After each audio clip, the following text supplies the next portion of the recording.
Olá, meus amiguinhos, tudo bem com vocês? Espero que todos estejam bem. Dando sequência às nossas aulas de evolução dos modelos atômicos, hoje vamos falar do modelo atômico proposto por Thomson, Joseph John Thomson. Então, o modelo atômico de Dalton, ele precisou sofrer evolução, porque o modelo atômico de Dalton, ele não explicava os fenômenos elétricos. Aí surge, no final do século XIX, Joseph John Thomson, trabalhando com tubo de raios catódicos, que veremos já já, tá certo? Ele descobre a segunda, ou melhor, a primeira partícula subatômica.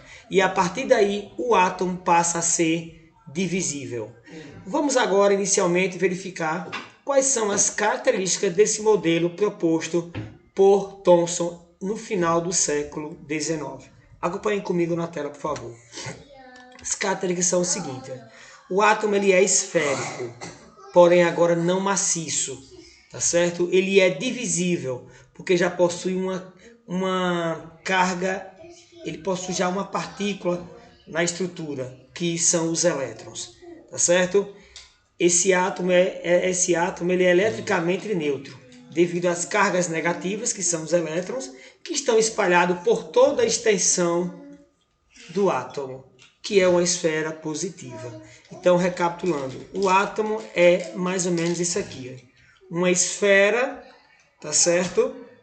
Positiva, com elétrons incrustados por toda a extensão dessa esfera, não maciça e positiva.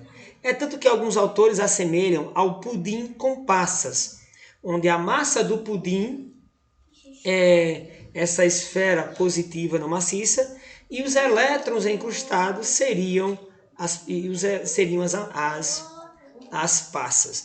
Eu acho melhor fazer uma comparação com pudim, com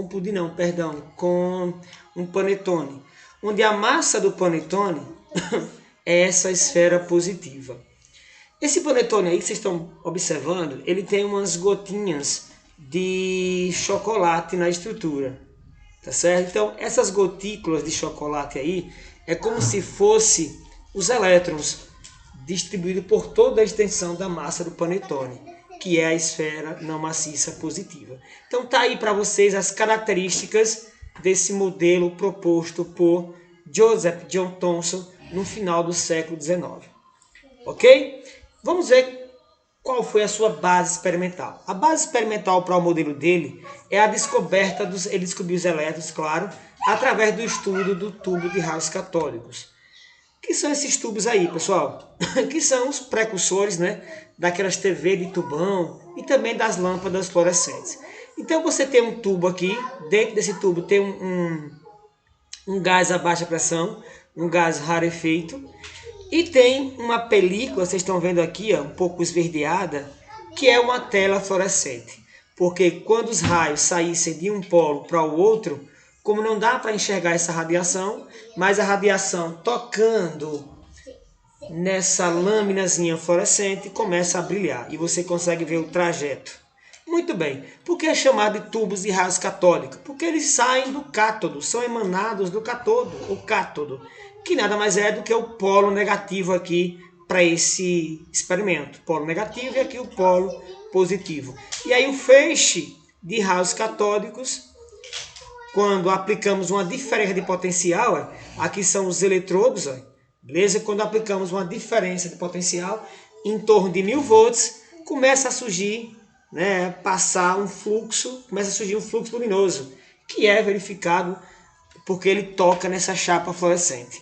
E aí a gente percebe, e aí Thomson começou a fazer vários experimentos. Um dos primeiros experimentos foi pegar uma chapa carregada positivamente. Olha só, aí ele percebeu que mudou o trajeto desse fluxo de elétron. Os elétrons passaram a ser atraídos aí por esse polo negativo, por esse polo positivo, perdão. Aí qual foi a conclusão dele? Esses raios apresentam cargas negativas, já que são atraídos por um polo, ou melhor, por um polo, né, positivo. Depois ele fez alguns experimentos, ele colocou, por exemplo, dentro desse tubo, uma espécie de catavento e percebeu que o catavento ele se move, tá certo? Ele se move com a passagem dessa luminosidade, desse feixe luminoso. Então, qual a conclusão dele? Que esses raios catódicos, eles são corpusculares. No final de tudo, ele conclui o seguinte, meus amiguinhos, que esses corpúsculos que apresentam carga elétrica negativa é parte integrante de todo e qualquer material utilizado aí. Então, ele chegou à conclusão que toda e qualquer matéria possui é formado por esses pequenos elétrons, tudo bem? Então tá aqui para vocês, ó, com base no experimento, Thomson concluiu que os raios eram partículas, corpúsculos menores que os átomos.